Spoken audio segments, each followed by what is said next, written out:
Welcome to the Math 1 lesson summary video for the task Pampering and Feeding Time.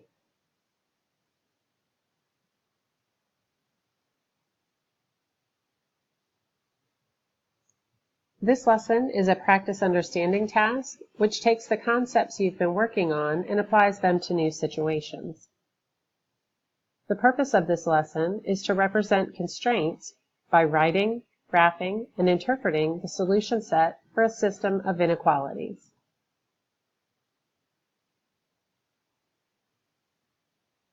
So previously, Carlos and Clarita have been focused on the constraints of the space and the startup costs for their new business.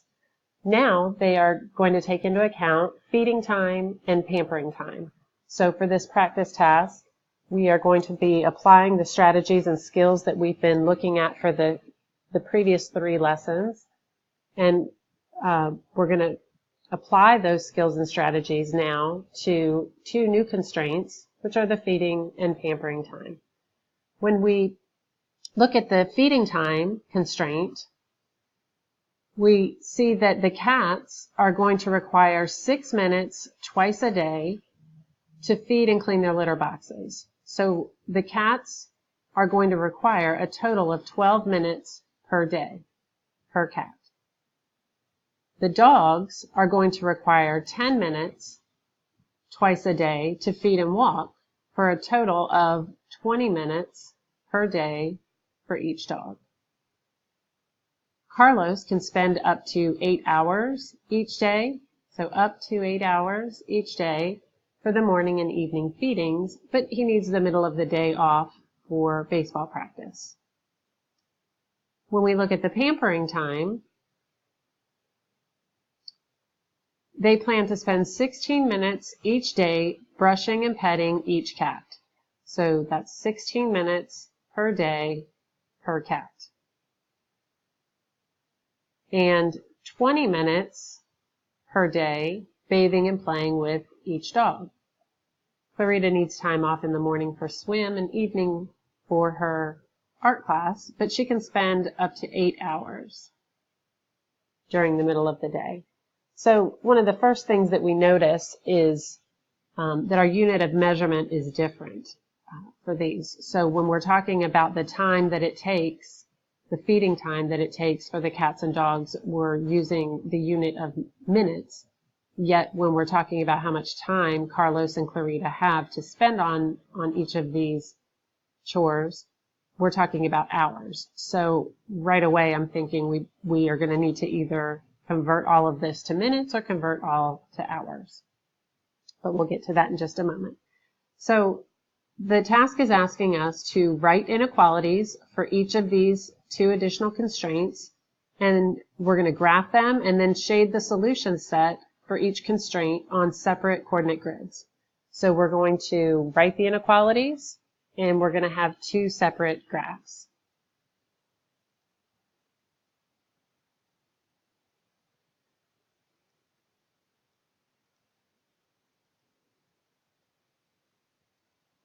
We can take a closer look at the information that we highlighted in the previous slide in regards to the feeding time and use that information to come up with some expressions that we can then put together to form our inequality.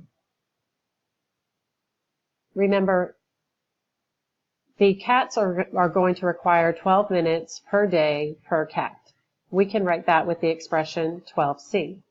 The dogs require 20 minutes per day per dog, and that can be written using the expression 20D. We know that Carlos and Clarita have up to 8 hours to spend feeding the animals. And so if we convert that 8 hours to minutes by multiplying the 8 by 60, we come up with 480 minutes. When we combine all of these, we'll come up with our inequality. So we know that the total time that it takes for feeding the cats plus the total time that it takes to feed the dogs has to be less than or equal to 480. Now, if you think back to lesson 2 in this unit, we looked at a constraint and we wrote the algebraic equation to represent that constraint, and then we converted it to an algebraic inequality. And we discussed how the algebraic equation represented the boundary line, or all of the points that met the constraint exactly. So in this case, if we were to write this, use these expressions to write an equation, it would be 12c plus 20d equals 480. And that would represent the boundary line of our graph. The boundary line, again, is made up of all of the points, the combinations of cats and dogs, that meet the constraint exactly, that have an exact sum of 480.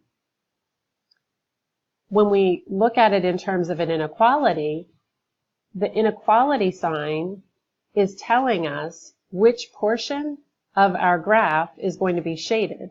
That's also known as the feasible region. That feasible region, or that shaded region, contains the solution set to the inequality. In other words, it contains all of the points that represent combinations of cats and dogs that meet the constraint, that are less than or equal to 480 minutes. In order to construct our graph and construct that boundary line, we need at least 2 points. And we know from one of the previous lessons that we've been working on that there are different ways that we can do that. We learned how to select 2 points using the standard form as well as slope-intercept form. Well, if we put this into an inequality, again, we have 12c plus 20d is less than or equal to 480. In a previous lesson, we talked about finding the x-intercept and the y-intercept of our boundary line. And then once we had those 2 points, we could connect the points to separate all of the points on our graph that meet the constraint or that are too large, as well, or from those that are too small. We know that the x-intercept has a y value of 0. So the x-intercept is the point where our boundary line crosses that x-axis. If we substitute in the 0 for the y value, in this case, it's the dogs, and then we simplify, we find the x value, or the c, the cats, the number of cats, would be 40. So the x-intercept would be located at 40, 0.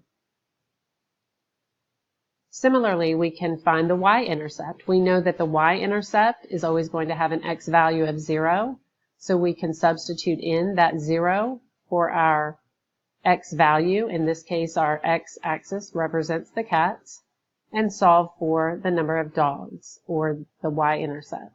So when we simplify using our properties of inequality, we determine that the y-intercept is 0.24. So this is extremely helpful because it, again, gives us the points where our boundary line is going to cross the x-axis and the y-axis. When we look at that on a graph, it looks like this. So again, this is our x-intercept, and it's crossing the x-axis at 40. Our y-intercept is crossing the y-axis at 24. Remember, we have to use equal intervals when we are creating our graph, both on our x and our y-axis. We need to be labeling our x and y-axis. And then when we are determining which portion of our graph, which half plane of our graph to shade, we're interpreting the inequality. We know that the sum, or the combination of cats and dogs, has to be less than or equal to 480.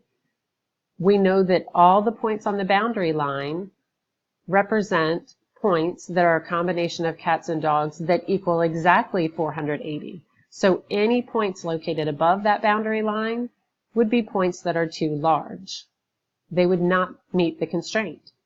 Any points located below the boundary line would be smaller than 480 or less than 480, and those would meet the constraint.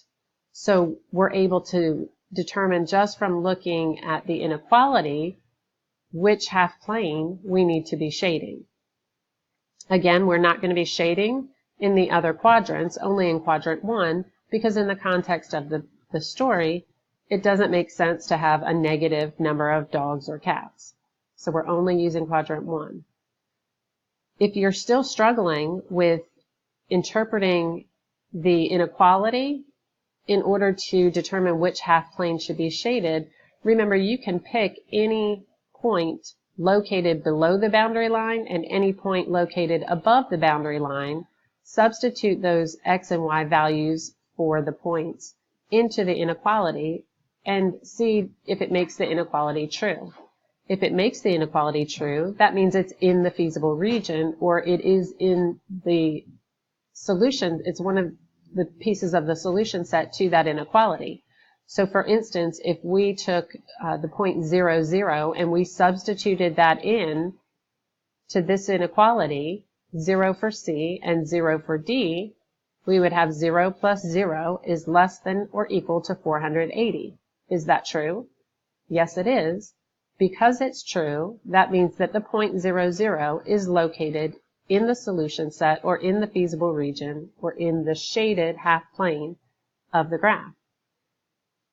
Likewise, if we selected a point located above the line, for instance, 30, 20, and we substituted those in for our x and y or c and d values, we would find that the sum of these products is not less than or equal to 480. Therefore, that point that we select above the line does not make the inequality true, so it's not a point that's part of the solution set. Next, we look at the pampering time constraint, and we can recall that each cat is going to require 16 minutes per day, which can be written as 16C. Each dog will require 20 minutes per day, which can be written as 20D, and they have up to 8 hours, again, to spend on pampering time. We can use the same strategy that we used for the feeding time. So we're combining or putting these together to form our inequality, and then we are locating our x and y intercepts so that we can place our starting points for our boundary line. We can connect those points. And again, we can write this in slope-intercept form if we prefer, or we can keep it in standard form. Doesn't matter. And then we are determining which portion of our half plane we should be shading. Just like the feeding time, we know that the sum of our cats and dogs, the sum of the products of the cats and their pampering time and the dogs and their pampering time has to be less than or equal to 480. So we're shading all points that are less than or equal to the line that represents, the boundary line that represents all points that require exactly 480 minutes. And again, we could select a point that's below this boundary line, substitute the x and y values of that point in the inequality, simplify, and determine whether or not those x and y values make the inequality true. If they do, that means that that point is located within the feasible region, or within the shaded portion, or within the solution set of the inequality.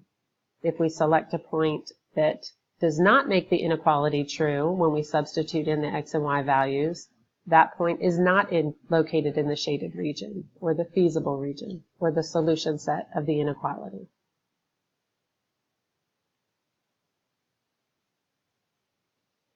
Remember, if you need help on the Ready, Set, Go homework for this task, please check the Canvas student support videos.